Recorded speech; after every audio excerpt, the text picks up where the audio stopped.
जय किसान भाइयों। देखो हमें मंचिंग में तरबूज वाया था। आ देख लो मंचिंग बराबर। અને અત્યારે અમે ગ્રો કવર ચડાવીએ છીએ ભાઈઓ। આ દેખી લો તમે, ગ્રો કવર ચડાવીએ છીએ। ગ્રો કવરનો મતલબ છે કે મચ્છી બીજું ના આવે અને આપણે જે તરબૂચ ઉગે છે એને કોકડવા ના આવે અને જનાવરો હેરાન ના કરે એના માટે। અને ભાઈઓ એકદમ સસ્તું અને સારી ખેતી છે।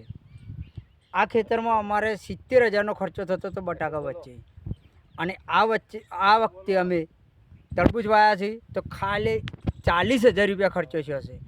મંચિંગ, હરિયા અને તરબૂચના બિયારણમાં ખાલી 40,000 રૂપિયા ખર્ચો છે। એટલે મારા ભાઈઓ તમે પણ વાવો અને તમે પણ કમાઓ અને આવું અલગ ખેતી કરો તમે। આ જોઈ લો તમે, આ ભાળી લો મારા ભાઈઓ। અમે આ હરિયો એક અમારે 16 રૂપિયાના ભાવનો એક હરિયો અમારે 16 રૂપિયાના ભાવનો પડ્યો છે બસ। અને મંચિંગ અમારે 4500 રૂપિયાના ભાવનું પડ્યું છે। ટોટલ અમારે 45,000 રૂપિયા ખર્ચો થયો છે। અને આમ અમે બટાકા આ જ ખેતરમાં વાવતા હતા ત્યારે અમારે 70,000નો ખર્ચો થતો હતો। આ 2 વીઘામાં અમે તરબૂચ લગાવ્યા છે, જોઈ લો તમે ભાઈઓ, 2 વીઘામાં। અને અત્યારે મંચિંગ ચાલુ છે। જય જવાન જય કિસાન।